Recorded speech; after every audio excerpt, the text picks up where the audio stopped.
Probably the most memorable had to do with my financial planner referred us a senior citizen and said she just needs to sell her house. I went out to meet with her. The neighbor, it looked like an episode of Extreme Makeover. There were landscapers, plumbers, electricians, guys on the roof, people carrying sheetrock. I mean, all these trucks. And if you've ever done renovation, you know, those trades come in waves. They're not all there at the same time. So I thought it was kind of interesting. Well, in talking to Mrs. Jones, elderly lady, no kids, no husband or anything, and things were starting to pile up in her house. Pets were gone and everything. So long story short, we find out that the neighbor is actually taking care of her bank account, siphoning all the money off and putting it into that house. And they had her deed over her car. And so they're basically taking advantage of her. And she was on a lot of medications. I mean, like 30 different medications. So she was real foggy. And so I got with my financial planner. I said, you know what, this lady she really needs some help. So we started looking for professionals that could help. So I found, a profession I didn't even know what it was, but it was a geriatric care manager. And they could basically assess all the medications with their doctor. Got her taken off a bunch of them. She cleared up just sharp as a tack. And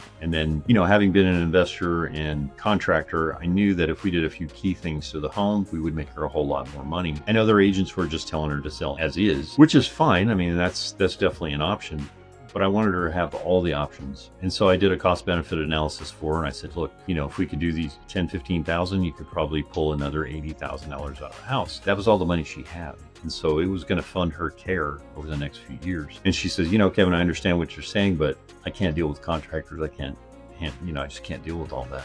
And I said, well, I have all the contractors. I work with them all the time. They're honest folks. Basically run everything by you, manage the project, and then inspect the work. And if it's good, then I'll let you pay them. And then we'll get this house sold.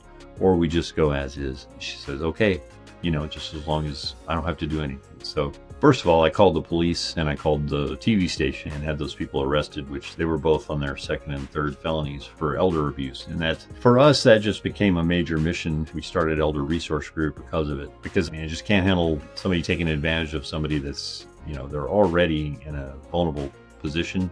I don't like liars, I don't like cheats, and I especially don't like people that take advantage of vulnerable people. So with that, we had to find a bunch of different professions that were honorable and trustworthy that I could help her with. And with that, I built a tremendous network. And then I found out that, this is not an isolated incident. There's a tremendous amount of elder fraud, that really kind of chapped me. So really kind of picked up that mission as far as, we're going to be there for families. A lot of times I work with, the whole family.